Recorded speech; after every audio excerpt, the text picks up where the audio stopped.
It was late and the house was quiet. Mark had been feeling strange lately, like the world around him wasn't quite right.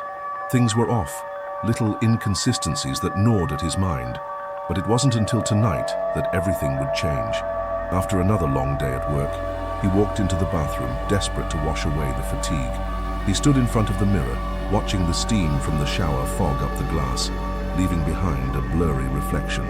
Mark wiped a hand over the misty surface, expecting to see his familiar face staring back at him. But instead, there was nothing.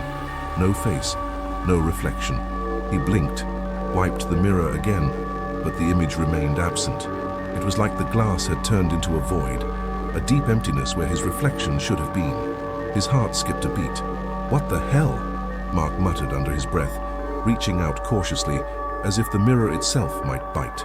He felt the cool surface, but there was no warmth of his own reflection. He was staring at nothing, nothing at all. A knot tightened in his stomach. His breathing grew shallow as he leaned closer, pressing his face to the glass. Then, something caught his eye. A faint movement, almost imperceptible. It was a figure, but not his.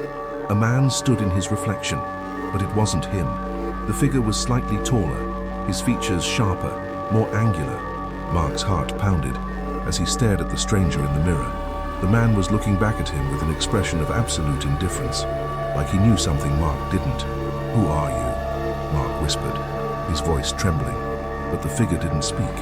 It only smiled, the corners of his mouth curling upward in a slow, unsettling grin. Mark stumbled backward, his pulse racing. His hand shot out to turn the faucet on, splashing cold water on his face in an attempt to shake the horror off. But when he wiped his face and looked back into the mirror, the figure was gone. Only Mark's reflection remained, or so he thought. Mark couldn't shake the image of the stranger from his mind. Every time he closed his eyes, he saw that cold, emotionless smile. He tried to brush it off, but the unease lingered. The feeling that something wasn't right grew stronger with each passing hour, and when night fell, the sense of dread only deepened. Unable to sleep, Mark returned to the bathroom. His eyes were bloodshot, his mind exhausted from lack of rest, but he had to see it again. He stood before the mirror, his hands clammy, his body tense. This time, he wasn't going to be caught off guard.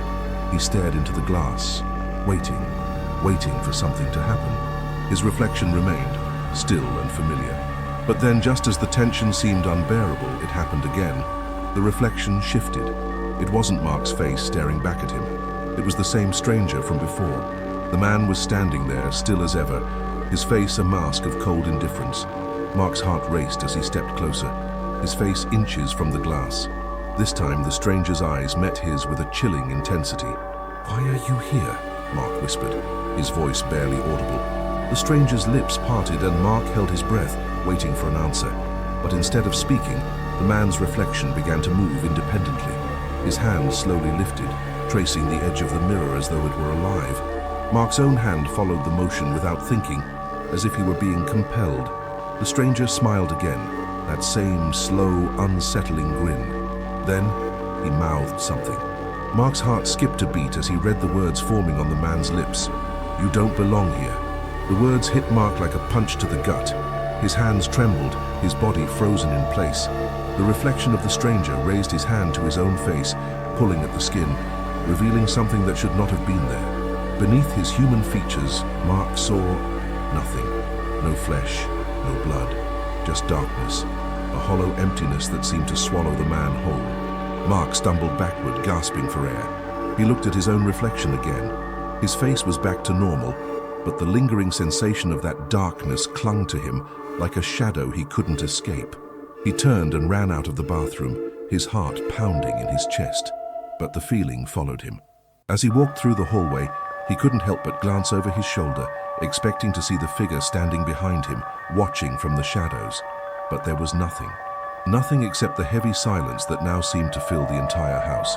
The days that followed felt surreal, like Mark was living in a dream he couldn't wake up from. The reflection in the mirror had stopped changing, but the feeling that something was wrong never left him. He would catch glimpses of his own face in the reflection, but it felt foreign, as though he was looking at someone else. The stranger never returned to the mirror, but Mark couldn't shake the sense that he was being watched. Every time he turned a corner or glanced into a reflective surface, he would feel the familiar coldness creeping up his spine. He couldn't trust what he saw anymore. His reality was warping, slipping through his fingers like water. One evening, as Mark sat in his living room, he caught a reflection in the window. It was just a flicker at first, but it was enough to make his blood run cold. A figure, tall, shadowed, moved across the glass. It was him, but it wasn't him. It was the stranger again, his outline standing against the darkening sky. Mark's breath caught in his throat, and he stood up abruptly, turning to face the window. The figure was gone. He ran to the bathroom, desperate to see if it was the same. But when he looked into the mirror, there was only his own face staring back. His own, but somehow not. It was becoming impossible to tell where reality ended and the madness began. That night, as Mark lay in bed, his eyes wide open in the darkness, he heard something. A whisper, soft at first, then growing louder. His heart pounded in his chest as the voice seemed to come from everywhere and nowhere at once. "You've been chosen." The words chilled him to his core. Mark pulled the covers over his head, trying to block out the sound, but it only grew louder, more urgent. "You've seen too much. Now you'll never leave." Mark's body went cold with fear. He tried to scream, but no sound came out. The room felt like it was closing in on him, the walls pressing tighter and tighter. He couldn't breathe. The voice, it was inside his head now, like a parasite, whispering in his ear, clawing at his mind. Suddenly the mirror in his room, the one above the dresser, began to crack. The jagged lines spread slowly at first, then faster, as if something was pushing against it from the other side. Mark couldn't tear his eyes away. Something was happening, something that he couldn't control. And then through the cracks he saw it, the reflection, the stranger. The figure grinned at him, no longer a simple observer, but something more. Something that was now reaching through the glass, extending a hand toward him. Mark's breath caught in his throat as the hand came closer, impossibly close. "You can't escape me." Mark jerked away from the mirror, heart racing, his mind struggling to process what was happening. The reflection, the figure, was still there, reaching out, but now it was closer. The mirror itself seemed to ripple, as if it was some sort of liquid surface rather than glass. "No, this can't be real." Mark's voice trembled as he backed away, stumbling across the room.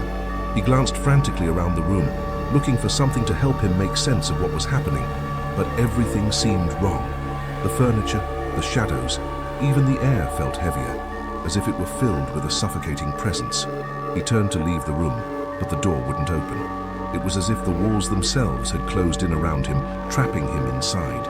His eyes darted back to the mirror, then froze. The stranger was no longer just in the mirror. The figure stood in the center of the room, its features twisting and warping. It wasn't just a reflection anymore. It was real. A cold, malevolent presence that felt as if it had been lurking in the shadows all along, waiting for the right moment to step into Mark's world. Mark's body went rigid with fear. The figure moved toward him slowly, deliberately, as if savoring the terror it was instilling. Mark backed into the wall, his breathing shallow, eyes wide with panic. There was nowhere to run, no escape. "Why?" Mark gasped, his voice barely a whisper.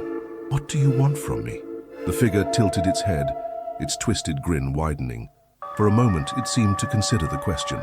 Then, in a voice that wasn't quite human, it responded, "You wanted to know the truth." Mark's pulse hammered in his chest as the words sank in. He wanted to know the truth. He had been chasing the mystery for days, why the reflection had changed, why the stranger had appeared. But now, standing in front of him, it felt like the truth was something he was never meant to understand. "No one is ever meant to know," the figure continued, its voice becoming sharper, more jagged. "Reality is a cage, and now that you've seen it, there's no going back." Mark shook his head, disbelief mixing with the terror gnawing at him. "What are you talking about? What do you mean?" The figure's form began to ripple again, like water disturbed by a stone. It reached out its hand, stretching forward, touching Mark's chest. The instant its fingers made contact, Mark felt a searing coldness shoot through his body, as if the figure were draining his warmth, his life force. "I am you," the figure whispered, its eyes glowing with a dark intensity. "I am the reflection of everything you refuse to face, the part of you that you cannot control." Mark screamed in agony, but no sound left his mouth. The room began to warp around him, reality fracturing. His vision blurred as the world seemed to twist and bend like a broken reflection in water. He saw glimpses of his own life, Memories and faces he'd forgotten, but distorted, twisted into something unrecognizable. Then, everything stopped. The figure was gone, and Mark was alone again in the room, standing in front of the mirror. His own reflection stared back at him, but this time it wasn't comforting. It was foreign, distorted, as if something deep within him had changed, as if he was seeing himself for the first time. He wasn't sure what had happened, what was real and what was just a trick of his mind. But as he reached out to touch the mirror, he noticed something horrifying. The glass wasn't cold, it was warm. Mark's fingers brushed against the mirror's surface, the warmth creeping through his skin, and a sudden unbearable pressure filled his chest. It was as if the reflection was pulling him in, drawing him closer, like a magnetic force he couldn't resist. He yanked his hand away, panic surging through him, but it was too late. The mirror pulsed, ripples running through its surface like water disturbed by an unseen force. A soft whisper echoed around him, growing louder, more insistent. "You can't escape. You've already crossed over." The room began to change again. The walls seemed to stretch, elongating in impossible ways. The ceiling disappeared, leaving nothing but an endless void above him. Mark's heart raced as his surroundings continued to twist, distorting into something unrecognizable.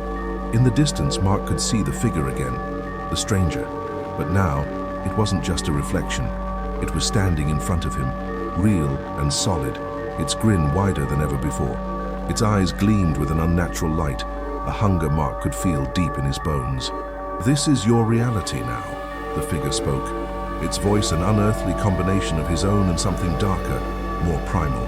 "You've seen behind the veil. Now, you are part of it." Mark tried to back away, but his feet were glued to the floor. His body felt heavy, like it was sinking into the ground.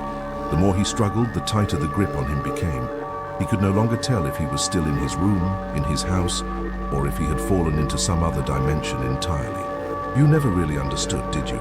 The figure continued, moving closer, its shadow swallowing him whole. "You wanted the truth, but the truth is always more than you can handle." Mark's throat tightened, panic clawing at his insides as he realized what was happening. The world around him, the mirror, the figure, the house, it was all becoming one. He was losing himself to it, unable to distinguish what was real and what had become a twisted version of his mind. Suddenly everything went silent. The shadows in the room stood still, the figure motionless as if time itself had stopped. Mark could hear his own breath, shallow and ragged. He stood frozen, eyes locked on the reflection, but now it wasn't just his own face staring back at him. It was his reflection, and the stranger. The figure's smile was the last thing Mark saw before the mirror shattered into 1,000 pieces, each shard reflecting a different reality. He screamed, but the sound was muffled, swallowed by the void. The world around him dissolved, leaving him in darkness, floating. No walls, no room, just a mirror suspended in space, reflecting his face over and over, each reflection more distorted than the last. Mark didn't know if he was dead or if he was trapped in some other dimension, some nightmare with no end. But he knew one thing: the reflection was still with him, and now he was trapped with it forever. If you enjoyed this mind-bending tale, don't forget to hit that subscribe button and share this video with your friends. You never know who might need a little reminder that the line between reality and nightmare is thinner than we think. Stay tuned for more spine-chilling stories. And remember, the truth might be waiting for you, but are you ready for it?